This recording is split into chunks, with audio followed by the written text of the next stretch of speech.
Señor, gracias por tu palabra, por la gracia que nos das de poder acercarnos hasta lo que tú nos has dejado, Señor. Tu voluntad escrita, clara, que como una antorcha alumbra para nosotros que necesitamos tanto de tu instrucción y de tu guía. Sabemos que tu palabra es tu aliento. Háblanos, Señor, y que nuestro corazón esté dispuesto a recibir lo que tú quieras hablarnos. Y que esto sea así para tu gloria. En el nombre de Jesús. Amén. Capítulo 8 del Evangelio de Lucas.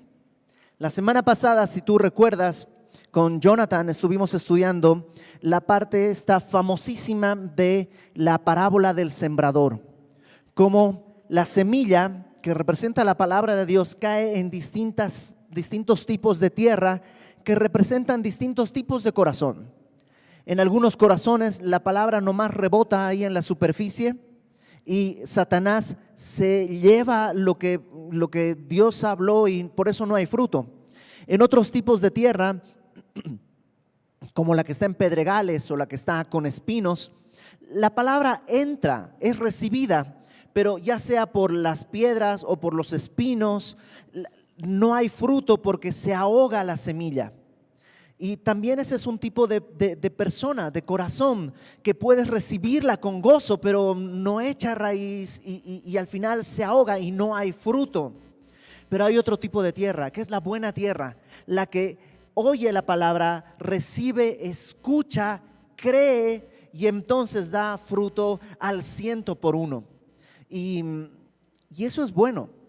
¿Por qué? Porque solo la palabra puede producir fe en nosotros.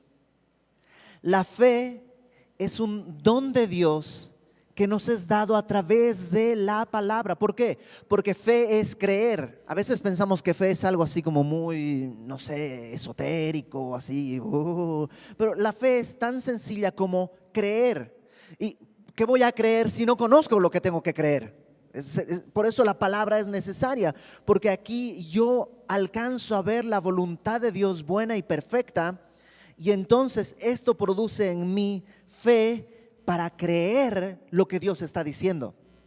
Y cuando tengo eso, entonces tengo esta fe necesaria para vivir, porque en este mundo no caminamos por vista, caminamos por fe, porque este mundo está volteado.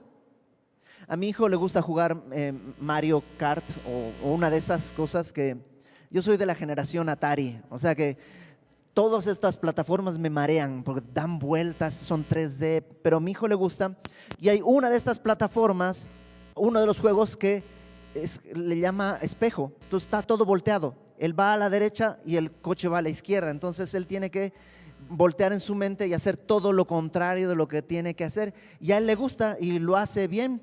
De hecho hay veces que juega como de reversa mirando hacia atrás, o sea, hace cosas mi hijo que solo él puede en mi familia, y porque el mundo está volteado en su juego, ¿no? Y así es el mundo acá. Y tú y yo tenemos que aprender a darnos cuenta que cuando el mundo dice derecha, entonces es por la izquierda. Que cuando el mundo indica hacia arriba, entonces es para abajo, porque el mundo está volteado a lo que Dios quería hacer. El pecado ha distorsionado todo. Le llama amor a lo que no es amor, le llama gozo a lo que no es gozo, le llama bien a lo que es mal. ¿Y cómo voy a poder caminar en un mundo que está al revés? No por vista, sino por fe. ¿Y cómo obtengo fe? La fe es por el oír por la palabra de Dios. Por eso es tan importante recibir la palabra como veíamos la semana pasada. Ahora, Santiago dice que la fe sin obras es fe pero muerta. Es una fe pero no sirve, no salva. Y pone un ejemplo radical. Los demonios tienen fe, creen en Dios, pero ¿son salvos? No, porque esa fe no los ha llevado a la humillación ante la gloria del Dios Todopoderoso. Por tanto, aunque crean que Dios existe y tiemblen, no pueden ser salvos, no hay fruto. Así también el día de hoy alguien podría decir, no, yo creo que Dios existe, pero si esa fe no produce un fruto genuino en mi vida, esa fe no puede hacerme salvo. Y cuando yo pienso en eso me viene un temor. ¿cómo voy a saber si mi fe es genuina entonces? ¿Cómo voy a saber si mi fe es verdadera o es espuria, chafa, pirata? ¿Cómo voy a saberlo? ¿Cómo voy a estar seguro de que mi fe es genuina? Bueno, para que tú y yo estemos seguros, lo que hace Dios es probar nuestra fe. Y nuestra fe tiene que ser probada, dice Pedro, como el oro cuando es probado por fuego. La fe es mucho más valiosa. ¿Y para qué es probada? Para que sea hallada en alabanza y gloria cuando Jesucristo sea manifestado. Que cuando Jesús venga no nos demos cuenta, uy, mi fe era de plástico, porque ya fue probada, pasó por fuego. Por tanto, si hubiera sido de plástico, se quemaba. Pasó por fuego, entonces es genuina. Y el capítulo que vamos a ver, la porción que vamos a ver hoy y la próxima semana, tiene que ver con probar la fe.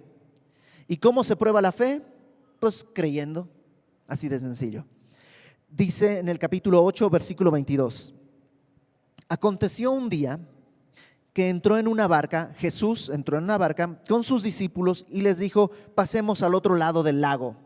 Y esta frase, pasemos al otro lado del lago, es el eje central de todo lo que va a suceder. Yo la tengo subrayada en mi Biblia.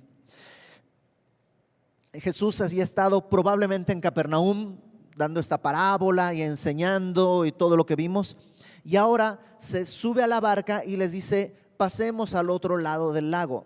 Ojo, no dice, intentemos llegar al otro lado o vamos a dar una vuelta a ver qué pasa. Jesús está dando no solamente una instrucción, sino un propósito. ¿Cuál es el propósito de Jesús? Pasar al otro lado del lago. Ahora, ¿qué necesitan hacer los discípulos? Creer. ¿Qué cosa? Que van a pasar al otro lado del lago. Este lago del que está hablando es lo que en otros pasajes se conoce como el mar de Galilea. El mar de Galilea en realidad es un lago más o menos grande, mide 21 kilómetros de largo y en el punto más ancho mide 11 kilómetros. Entonces es un lago más o menos grande, pero tampoco es gigante. O sea, no es un lago tremendamente grande, y es un lago generalmente tranquilo. Es un lago que no tiene muchas olas, normalmente está bastante calmo, aunque puede a veces por tormentas ponerse bastante bravucón. No es lo más normal, pero suele suceder.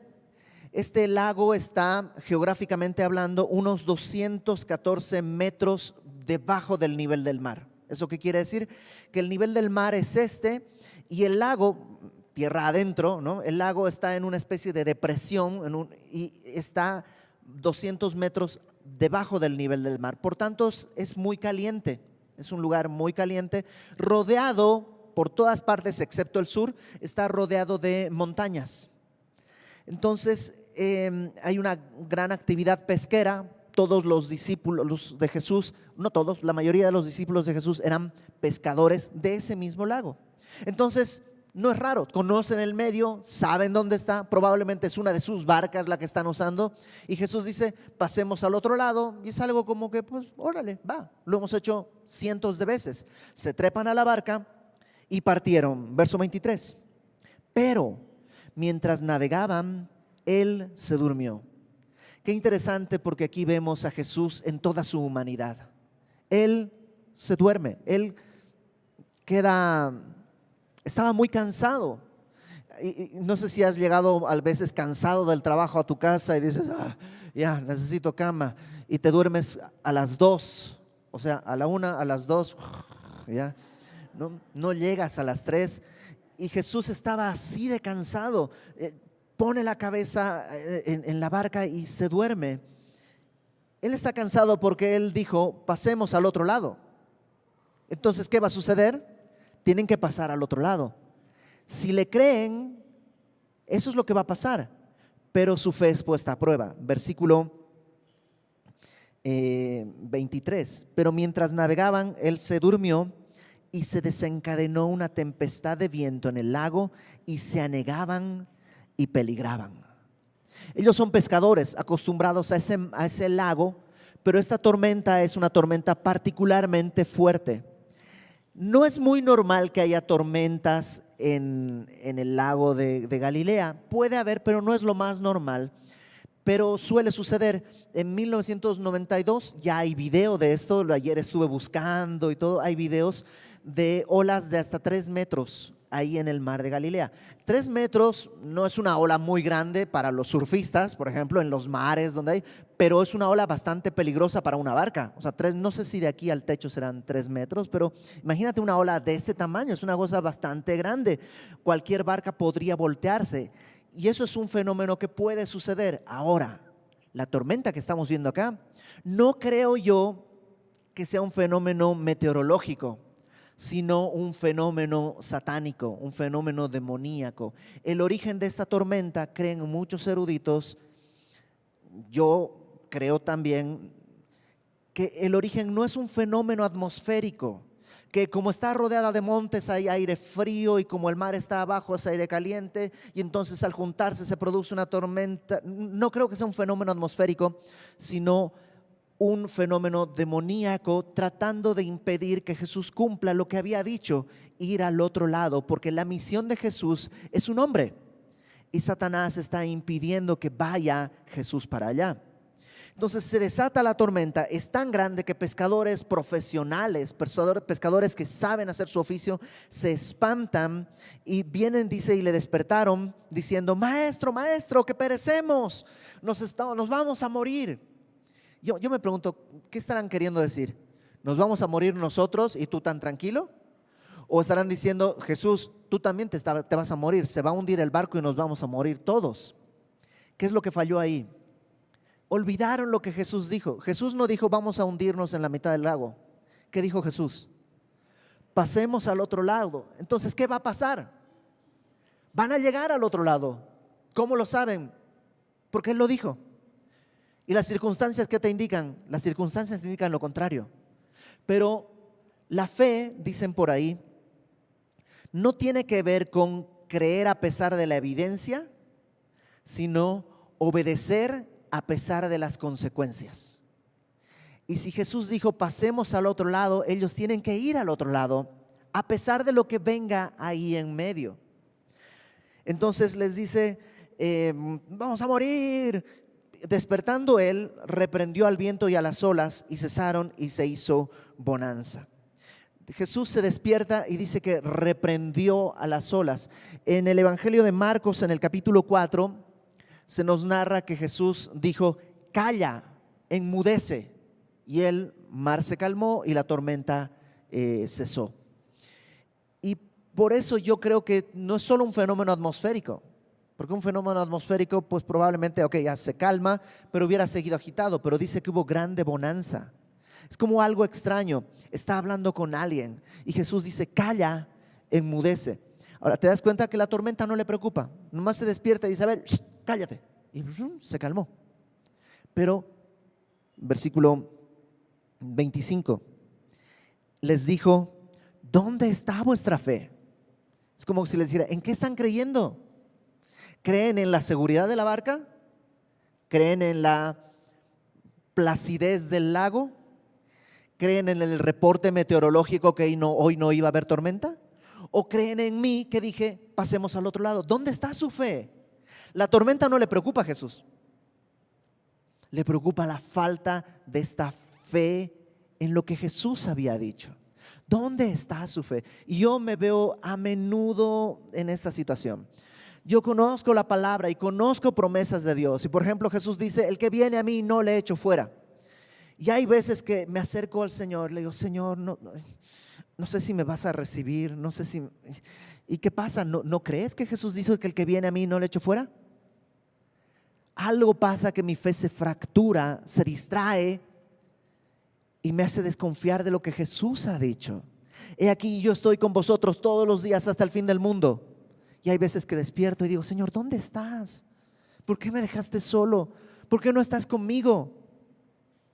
¿Qué pasó? ¿Se apartó el Señor? No, a veces las circunstancias son dolorosas, a veces las circunstancias son pesadas, a veces las circunstancias son difíciles. ¿No has pasado tiempos difíciles en los que dudas y piensas, ¿dónde está Dios? ¿Por qué no parece que estuviera acá? Solo veo que se hunde el barco, solo veo que entra agua a la barca, solo veo que está lloviendo, solo veo que las olas crecen y parece que tú estás dormido, Señor. ¿No te preocupa? Y a menudo yo tengo que decirme, Ibert, Jesús dijo, pasemos al otro lado. No te vas a hundir.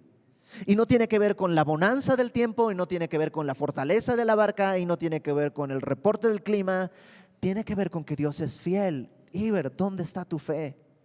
A menudo yo tengo que decirme, Ibert, a ver, calla, enmudece. Estás hablando puras sandeces. Dios es fiel. ¿Dónde está tu fe? A mí me pasa, no sé si a ti. Yo veo en esto como, en verdad yo creí, te digo una cosa, te puedo confesar algo, creo en Dios, en verdad, créeme, creo en Dios, en verdad creo en Dios. Pero con todo y que creo en Dios, a menudo mi fe se distrae.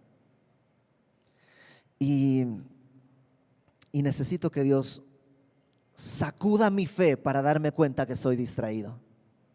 Por eso es importante que a veces sientas que la barca se zarandea, ¿no? Entonces dice, ¿dónde está vuestra fe?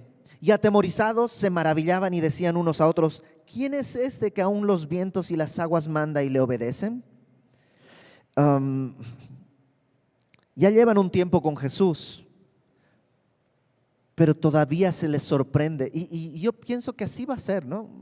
Vamos a estar ya 300 millones de años con Él en el paraíso, ahí viviendo con Jesús, y un día va a aparecer en tu casa y vas a decir, ¿a poco tú sabes hacer salsa? O sea, siempre hay Él es infinito, infinitamente maravilloso, infinitamente poderoso, y yo creo que Dios inventó la eternidad para que tengamos tiempo de conocerle, porque es inagotable, ¿no? Entonces, todavía están sorprendiéndose de lo que Jesús hace. Ahora, llegan, verso 26, arribaron a la tierra de los Gadarenos, que está en la ribera opuesta a Galilea. Yo creo que estaban en Capernaum, porque ese era el lugar donde Jesús normalmente estaba. El mar de Galilea, piénsalo como, es como una mano más o menos, así digamos, ¿no? Es como tiene más o menos una forma de una mano. Y Capernaum está como por el norte, por acá. Y Gadara está en el sur, por acá. Entonces, por eso parece que atraviesan casi todo el lago y llegan hasta el extremo sur. Y dice, al llegar él a la tierra, vino a su encuentro un hombre de la ciudad. Mateo nos dice que eran dos hombres. ¿Hay acaso una contradicción? Realmente no. Simplemente hay una disparidad en la narración. Probablemente porque Lucas, acuérdate que escribe esto mucho tiempo después de que sucedieron los hechos, y se va a enfocar en el único de los que habló.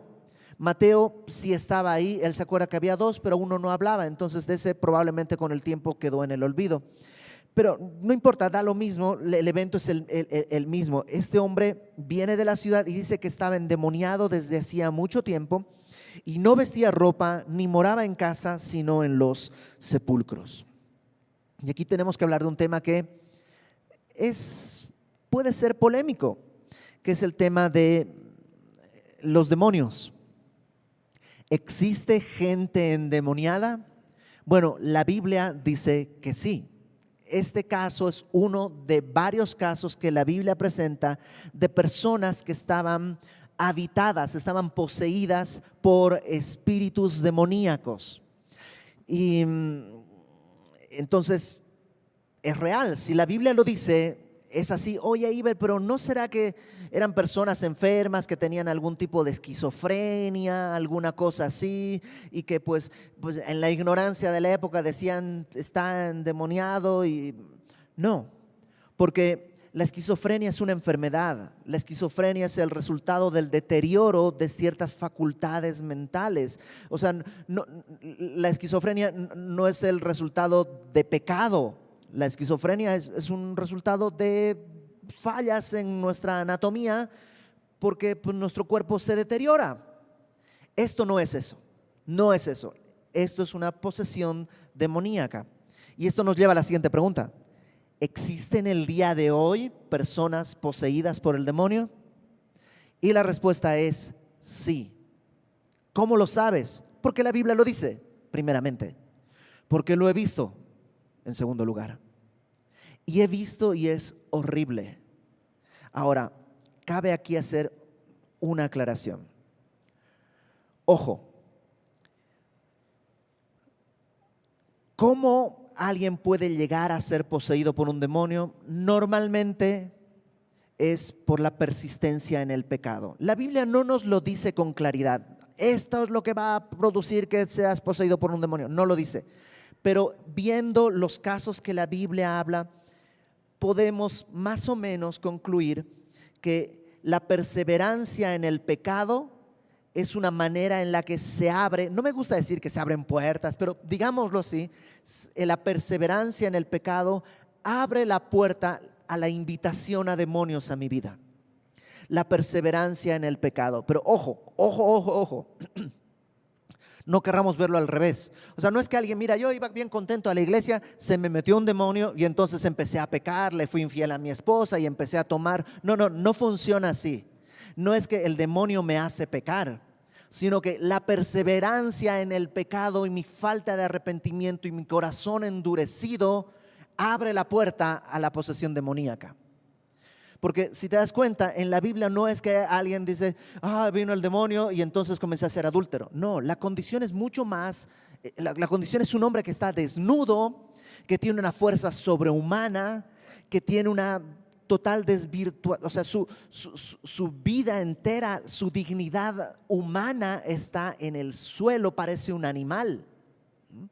Entonces, tienes que echar por tierra la idea de que, es que tengo un espíritu de adulterio. No, eres un adúltero y lo que necesitas es arrepentimiento, no una liberación.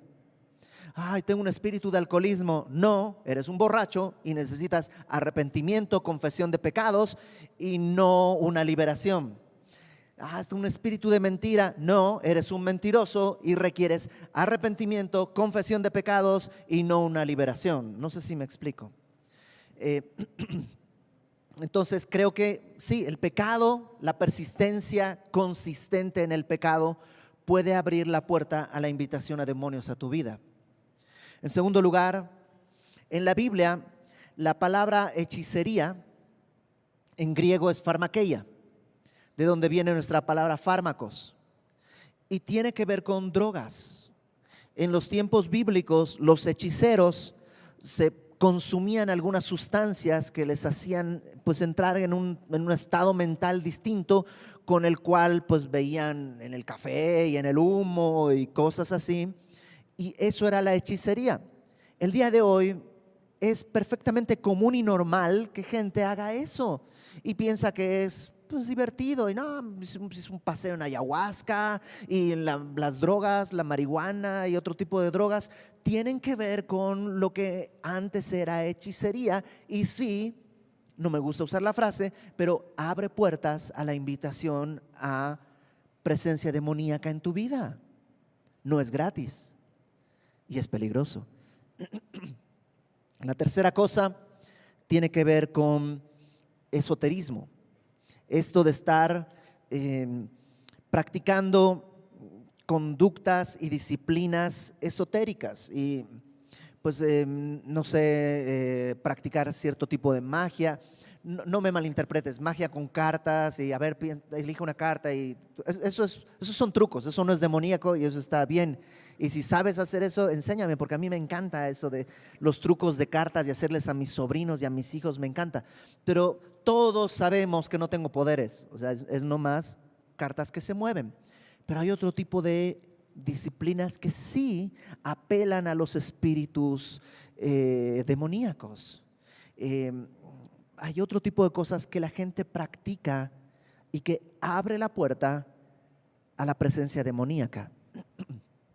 Entonces, el día de hoy existen, sí, en este tipo de personas que están perseverando en el pecado sin arrepentimiento, que están utilizando sustancias que hacen que su mente esté de alguna manera abierta a la influencia demoníaca, y personas que están en esoterismo.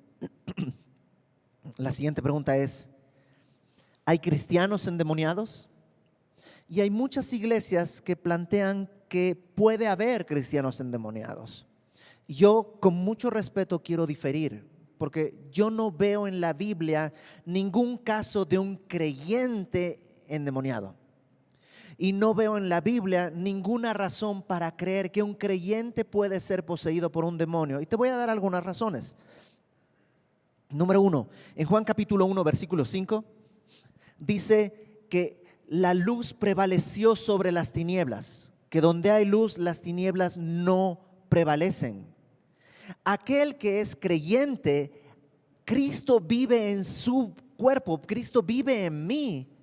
Y si Cristo vive en mí, las tinieblas no prevalecen. Y esto no es una lucha. ¿Alguna vez has llegado a tu casa a escondidas, enciendes la luz y de pronto hay una lucha y la luz empieza a empujar y las tinieblas se repliegan y luego no, van ganando, parece que no se puede? No, a ver, ora para que y la luz crece y ya por fin échala por la puerta, por la ventana, por debajo de las rendijas, por la coladera, ya se fue la oscuridad. Oh, ganamos. ¿Alguna vez has visto eso? No, donde se enciende la luz, las tinieblas no prevalecen, tan. Entonces, donde está Cristo, no puede haber tinieblas, no hay lucha, simplemente. Número 2, 1 Corintios capítulo 6, versículo 19, y lo vamos a poner acá, 1 Corintios 6, 19, dice: ¿ignoráis que vuestro cuerpo es templo del Espíritu Santo? El creyente, el que no es creyente no, pero para el que es creyente, su cuerpo es templo del Espíritu Santo, el cual está en vosotros, el cual tenéis de Dios, y que no sois vuestros. Desde el día que tú le entregaste tu vida a Cristo, no eres tuyo, no te perteneces, eres de Dios, comprado con sangre y habitado por su Espíritu. ¿Tú crees que Dios va a subarrendarte a un demonio? No, eres suyo y nadie puede entrar donde está, no puede haber oscuridad donde está la luz. No puede haber un cristiano poseído, yo creo. Entonces, si alguien de pronto está poseído, ¿qué pasa? Pues no es cristiano. ¿Y cuál es la mejor forma de exorcizarle? Predicándole el evangelio. Porque si cree en el evangelio, entonces la luz entrará en él y las tinieblas tendrán que salir. Entonces, encuentra a este hombre, un hombre que está endemoniado desde hace mucho tiempo. Dice, no vestía ropa, no moraba en casa, sino en sepulcros. Yo leo eso y pienso, se parece a las bandas de metal que yo escuchaba cuando era chavo, ¿no? Se parece a los videos de rock que yo veía, ¿no? No tenían ropa, estaban entre sepulcros y tampoco hablaban coherente.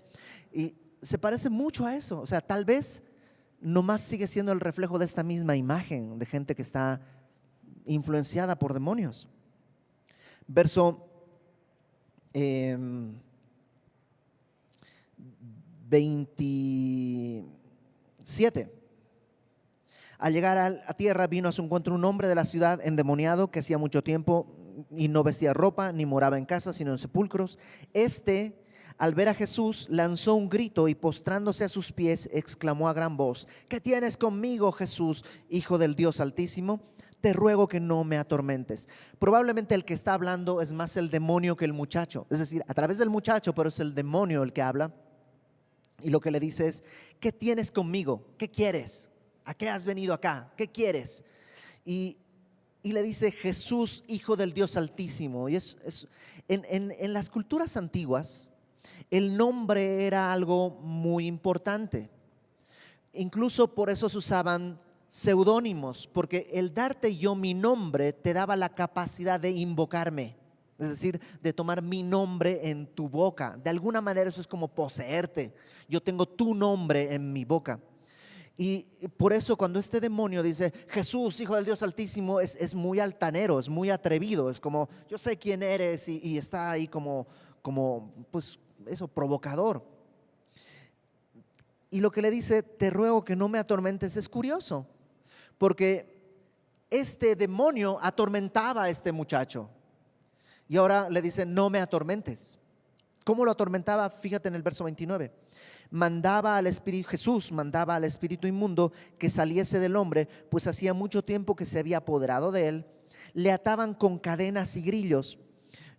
Grillos, no los chapulines, sino grilletes, ¿no? Como esposas, ¿no? Porque me la ataban con grillos, pues no hay problema. No, son como esposas que lo amarraban, lo ataban y tenía una fuerza tal sobrehumana. Cuando yo vi una persona en este estado una vez, era una persona menuda, era una persona pues pequeña, flaquita, así chiquitita, y de pronto se puso como muy loco y entre varios intentamos agarrarlo y hizo un movimiento así, nos mandó 2 metros a pasear por allá. Fue una experiencia horrible. En ese tipo de fuerza sobrehumana. Yo no sé si se produce una adrenalina extra, no lo sé, no tengo una explicación, pero es así. Y lo ataban con grillos y rompía estos grillos, rompiendo las cadenas, era impelido por el demonio a los desiertos. Entonces, este demonio atormentaba a este muchacho, pero no quiere que Jesús lo atormente. ¿Cómo lo atormenta? Con luz. Simplemente prende la luz. Hay criaturas que la luz les espanta, ¿no? Versículo 30. Y le preguntó Jesús diciendo, ¿cómo te llamas? Y él dijo, Legión, porque muchos demonios habían entrado en él. Una legión romana tenía 6,000 soldados. Entonces, no necesariamente tenía 6,000 demonios dentro. Según Marcos eran como 2,000. Pero lo importante es que eran muchos. Ahora, un detallito. En algunas iglesias te enseñan, cuando te encuentres con un demonio, lo primero que tienes que hacer es preguntarle su nombre, por esta misma idea de que si conoces su nombre puedes poseerlo, no tienes autoridad. Entonces tú pregúntale su nombre porque así se hacía y entonces lo podrás expulsar. Jesús no está dando una clase sobre cómo expulsar demonios, ¿ok? Jesús simplemente está diciendo, ¿cómo te llamas? Porque lo va a expulsar con autoridad, pero no dice, esta es la manera en la que tienen que proceder. Como te digo, la mejor manera de proceder si un día te encuentras con esto es la predicación del evangelio. Entonces le dice, me llamo Legión porque son muchos, ¿no? Verso 31, y aunque son muchos, dice, le rogaban que no los mandase ir al abismo. ¿Qué es el abismo? La palabra abismo en griego literalmente quiere decir sin fondo. Es un pozo sin fondo. Y los teólogos se rompen la cabeza diciéndote seguramente este pozo está en el centro de la tierra, porque si la tierra es una esfera y caes por gravedad, ¿no?, de arriba para abajo, hay un punto en el que vas a empezar a subir y no se puede caer para arriba. Entonces hay un punto en el que llegarías y tendrías que voltearte y caer para el otro lado y voltear y caer para el otro lado, y es como una caída sin fondo. Y dicen, entonces ahí es el abismo. La verdad, no sé, ni me convence ni me da risa. Solo pues digo, órale, interesante, no lo sé, tampoco me interesa saber dónde es, ¿no? Pero lo que la Biblia nos enseña es que el abismo es una especie de prisión para demonios. En Apocalipsis 9, acompáñame por favor, Apocalipsis 9.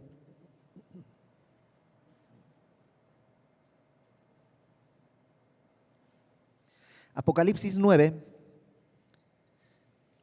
dice, el quinto ángel tocó la trompeta y vi una estrella que cayó. Esta estrella no es una estrella literal, es un ángel caído.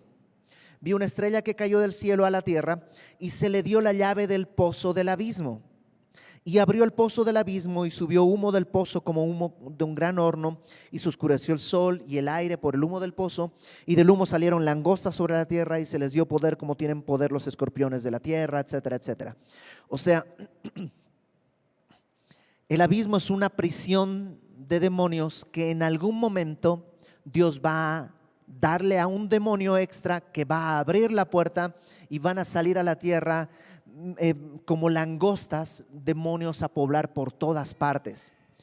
Pero es una cárcel, no es un lugar de descanso. Por eso, cuando estos demonios están frente a Jesús y conocen que Jesús tiene autoridad, le ruegan, por favor, no nos mandes al abismo, porque saben que es un lugar difícil y de tormento, es una prisión.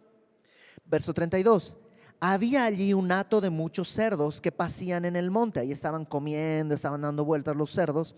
Y le rogaron, estos demonios, que los dejase entrar en ellos. Y les dio permiso. Jesús es el que les da permiso de que se salgan de este hombre y vayan a los cerdos. Y los demonios, salidos del hombre, entraron en los cerdos, y el hato se precipitó por un despeñadero al lago y se ahogó. Ok. ¿Por qué demonios querrían habitar en personas? Hay muchas teorías, pero la que yo creo que es la más sencilla de entender tiene que ver con una sola cosa. Satanás y los demonios aborrecen a Dios. Tú y yo no le valemos ni un cacahuate a Satanás. O sea, somos absolutamente sin valor. Pero el ser humano, incluso a pesar del pecado, el ser humano porta la imagen de Dios. Por eso, incluso en un no creyente, puedes ver atributos de bondad. Porque parte de la imagen de Dios todavía está en el ser humano, incluso en el creyente. Y hay personas que tú les ves con nobleza y no son creyentes. ¿Por qué? Porque parte de la imagen de la gloria de Dios todavía está en el hombre. Y Dios nos ama. Y Satanás usa ese amor para lastimarle. ¿Cómo lastimar a Dios? Pues destruyendo la dignidad humana a través del pecado, a través de la posesión, y usando nuestro cuerpo para cosas que no deberían ser hechas, porque nuestro cuerpo fue hecho para la gloria de Dios y Satanás lo usa para destruir esa gloria. Entonces, por eso este hombre vivía de esa manera. ¿Tú crees que es digno de un hombre vivir en el cementerio desnudo y como animal? No, se destruye la dignidad humana. Y cuando son esos demonios expulsados y van a los cerdos, lo que hacen es destruir ahora los cerdos en los que están, y por eso van hasta el mar, se despeñan y mueren. Ahora alguien preguntaría: oye, pero esos cerdos eran de alguien. ¿No te parece que Jesús fue muy atrevido al enviar a los cerdos que son ajenos? Bueno, número uno, voy a ser políticamente incorrecto políticamente, ¿ok? Pero no es lo mismo la vida humana que la vida animal. Aunque el día de hoy se pretenda que la vida animal vale lo mismo, no vale lo mismo. Estamos hablando de un hombre que está atormentado por el demonio y 2,000 cerdos, y vale la pena. Un hombre vale más que 2,000 cerdos. En cualquier momento, un hombre vale más que cualquier animal. Ahí no hay cálculo que se pueda hacer, porque el hombre tiene eternidad en su corazón. El hombre tiene espíritu, el cerdo no, el animal no. El animal tiene alma, y no estoy diciendo que hay que salir a patear perros o algo así, pero los animales no valen lo que vale una persona. Y Jesús está liberando una persona, y si el costo son 2,000 cerdos, vale la pena. No es un mal precio por una persona. Ahora, segunda cosa, Jesús no está destruyendo a los cerdos. ¿Quién destruyó los cerdos? Los demonios. Pero te das cuenta cómo nuestra mente carnal y pecadora automáticamente busca culpar a Jesús. Jesús es el que destruyó. No, Jesús está salvando a una persona. Los demonios están destruyendo a los cerdos. El día de hoy también sucede. ¿Por qué hay tanta hambre? Si Dios existiera, ¿por qué Dios no atiende a los niños y a las personas? ¿Y por qué Dios? Y le echamos la culpa a Dios, cuando en realidad los causantes de todos estos problemas son personas que no creen en Dios. Y es clásico el argumento: la religión es la que más muertos ha traído a la humanidad. A ver, nomás piensa cuántos muertos hubo en China con Mao y cuántos con Stalin en Rusia. Súmale y dime si la religión ha sido capaz de igualar ese número. No es verdad. Es solamente nuestra mente, que en este ejemplo lo vemos como busca culpar a Jesús de cosas que Jesús no está haciendo. Ahora, un argumento más. La ley indicaba claramente que los judíos no podían tener cerdos. Los cerdos no son animales kosher. No debería haber cerdos en esa zona. entonces Jesús no está cometiendo algo que legalmente había sido obtenido. Jesús está enviando estos demonios a unos cerdos que no deberían estar ahí. Sigamos leyendo, ya vamos a terminar. Verso 34. Los que apacentaban los cerdos, cuando vieron lo que había acontecido, huyeron y yendo dieron aviso en la ciudad y por los campos. Y salieron a ver lo que había sucedido y vinieron a Jesús y hallaron al hombre de quien habían salido los demonios, fíjate, sentado a los pies de Jesús. Cuando antes estaba revolcándose por todas partes, ahora está sentado. Número 2, vestido. Y número 3, en su cabal juicio. O sea, está como una persona debería estar. ¿Pero qué dice? Y tuvieron miedo. ¡Ah, caramba! Yo en mi Biblia nomás puse una carita así. O sea, ¿de qué tuvieron miedo? Si el peligroso era el anterior, el endemoniado era el anterior. Ahora este hombre está vestido, está sentado, vestido y sensato. ¿Por qué produce miedo? No lo sé, pero el día de hoy también sucede así. Yo he hablado con chavos, con personas que dicen, ay, pues le dije a mi mamá que me hice cristiano, que conocí al Señor. ¿Y qué te dijo? Pues se espantó, me dijo que tenga cuidado, que no vaya a ser, y es así como, a ver. Hace una semana llegué 3 días borracho y 2 días ni llegué a mi casa y mi mamá me despertaba y me decía, toma tu cafecito para que se te pase la cruda, y no tenía temor. Y ahora que soy cristiano me dice, hoy tienes que tener cuidado, no vaya a ser que... El mundo funciona así, está volteado. Ven a un hombre endemoniado y dice, está el endemoniado, ya volvió, mira. Y cuando lo ven vestido, sensato, sentado, ay no, ¿qué va a pasar? Es que ¿sabes qué? La presencia de la luz siempre duele al principio. Nunca te han despertado a la mitad de la noche, ¡pum!, encienden la luz. Eso es lo que siente el mundo cuando Jesús aparece. Y la presencia de Jesús siempre cuesta, siempre duele. A veces cuesta amistades. Es que yo los estimaba mucho, pero no son amistades que suman a la gloria de Dios, sino que destruyen. Entonces tienes que cortar y cuesta y duele. Y a veces cuesta relaciones, a veces cuesta trabajo, a veces cuesta incluso parte de mi orgullo, a veces cuesta cosas que son muy dolorosas. Entonces, ¿por qué hacerlo? Porque le creo a Dios que esto es luz, por fe, básicamente. Entonces tuvieron miedo y los que lo habían visto les contaron cómo había sido salvado el demonio. Entonces toda la multitud de la región alrededor de los Gadarenos le agradeció que, a ver qué dice. Le rogó que se marchase de ellos, pues tenían gran temor. Tenían temor de perder más cerdos, de perder más cosas que no deberían estar ahí, más que tener un endemoniado caminando ahí en la ciudad.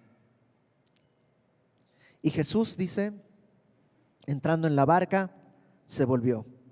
Y el hombre de quien había sido salido los demonios le rogaba que le dejase estar con él. Entonces ya Jesús se sube a la barca y este hombre, que ahora está lúcido, le dice, déjame ir contigo. Pero Jesús lo despidió diciendo, vuélvete a tu casa y cuenta cuán grandes cosas ha hecho Dios contigo.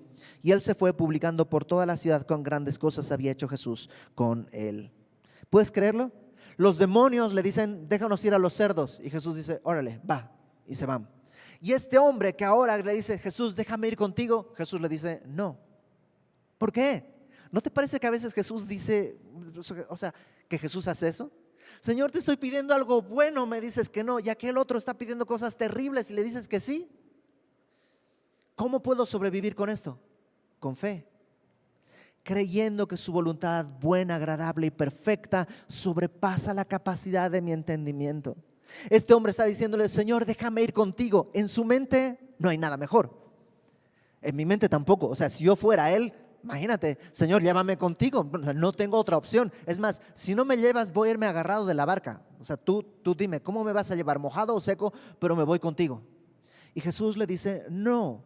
Y le da un privilegio. ¿Cuál es el privilegio? Este hombre es el primer misionero enviado por Jesús a predicar las buenas nuevas. Es el primer misionero y no fue egresado de un seminario, sino de un cementerio. y le dice, vuélvete a tu casa. Lo envía primeramente a su casa y cuenta cuán grandes cosas ha hecho Dios. Y aquí hay un detallito. Fíjate lo que le dice, cuenta cuán grandes cosas ha hecho Dios contigo. Y él se fue anunciando qué cosa, cuán grandes cosas había hecho Jesús con él. Si tú sabes sumar, ¿qué quiere decir esto? Jesús igual Dios. Ok, déjame resumir en un par de conceptos para despedirnos. Número 1, Dios va a cumplir lo que Él ha dicho. Si dijo vamos al otro lado del lago, Dios va a llevarte al otro lado del lago. Pero eso no quiere decir que no va a haber oposición. Eso no quiere decir que va a ser fácil. Y a lo mejor estás tú el día de hoy a la mitad del lago y dices, ya no puedo más, la tormenta es muy fuerte, el agua se está metiendo a la barca, ya no alcanzo a ver ni siquiera la dirección a la que tengo que remar. Y Jesús parece dormido. ¿Sabes por qué Jesús está dormido? Porque Él sabe que vas a llegar al otro lado de la barca. Ten fe, puedes confiar en Él, puedes soltar tus cargas, puedes llorar con Él. Dios no te va a rechazar. La prueba de nuestra fe produce paciencia, pero tenga esta paciencia su obra completa. Dios quiere purificar tu fe. Primera de Pedro dice, para que cuando sea hallada, cuando Jesucristo sea manifestado, nuestra fe sea hallada en alabanza y gloria. Es necesario que nuestra fe sea probada, y para eso no hay otra cosa sino la tribulación, la angustia. Entonces confía en Dios. Aunque tú sientas que el agua de la barca ya llega a las rodillas, ok, Dios, si es necesario, te va a hacer caminar sobre el mar. Sabe hacerlo. Solo ten fe. Pero, ¿soy optimista? No. Tener fe no es optimismo. Optimismo es creer que todo va a estar bien porque sí. La fe es depender de lo que Dios ha dicho. Entonces, ¿qué hago? Ve a la palabra y busca qué es lo que Dios ha dicho. En el día que yo temo, Dios está conmigo. Eso lo ha dicho.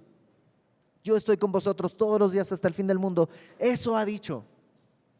Nadie las arrebatará de mi mano, a mis ovejas. Eso ha dicho.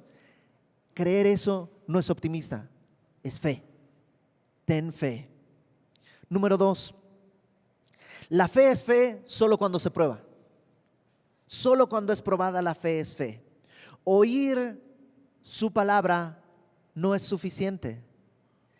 Creer, depender de su palabra, eso es tener fe y va a ser probada. Y por lo menos en mi experiencia, ¿ok? Te cuento mi experiencia.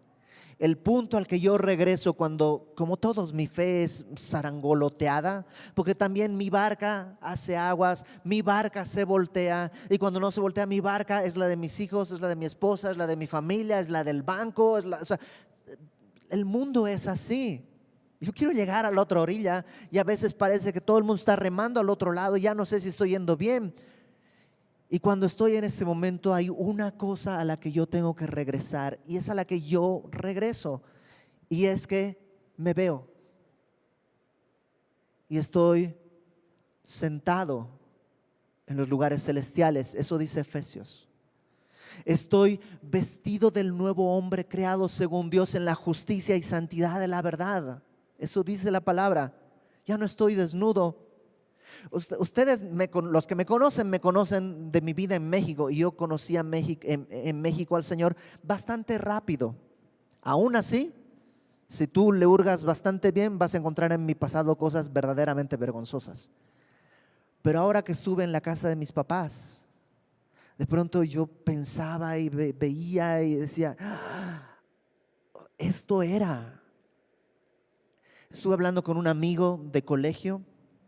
Un amigo, nos conocemos, imagínate, somos amigos, mejores amigos desde 1984. Algunos ni habían nacido y yo ya hacía travesuras con Álvaro. Y me contaba él cómo me veía, y yo decía, es que yo no era así, yo era peor. Tú solo alcanzas a ver la punta del iceberg. Y luego veo, Dios me ha sentado en lugares celestiales. Dios me ha vestido de Cristo y Dios me ha dado una mente renovada a través de su palabra. Si Dios pudo hacer eso con este mequetrefe, Dios puede sostener mi barca en lo que llego a la otra orilla. La mayor prueba en la Biblia, en el Antiguo Testamento, la mayor prueba del poder de Dios es la salida de Egipto, siempre. Como Dios lo sacó con brazo poderoso, Dios lo sacó con brazo. En el Nuevo Testamento, la mayor prueba del poder y la gracia de Dios es la cruz. Así que recuerda, cuando tu barca esté tambaleándose, recuerda, Dios te ha tomado, te ha escogido, te ha sentado, te ha vestido y te ha dado una nueva mente. Si Dios ha hecho eso, puede sostenerte mientras llegas al final del lago. Y número 3, no siempre Dios va a acceder lo que queremos. A veces los demonios piden algo y Dios concede, y los hijos de Dios pedimos algo y Dios dice no. A veces es así. Y es porque nuestra mente no alcanza a entender la voluntad de Dios.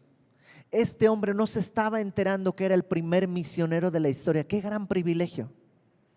Qué gran privilegio.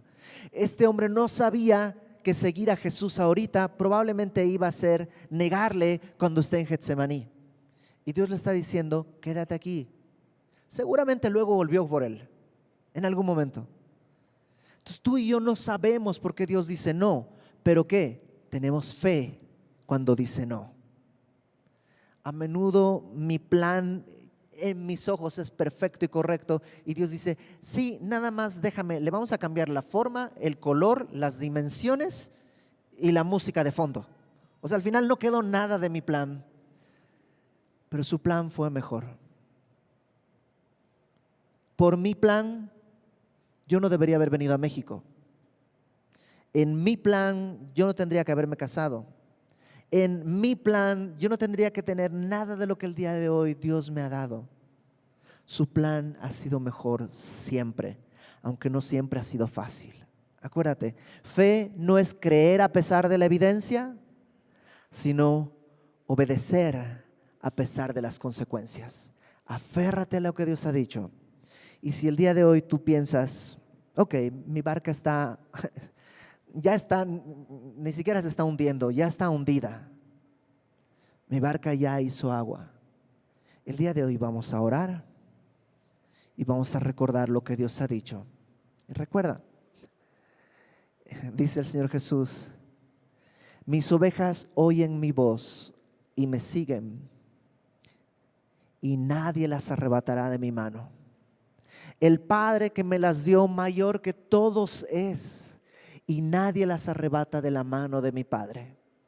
Y tú dime, ¿alguien puede arrebatar algo que está entre la mano del Hijo y la mano del Padre? No va a pasar.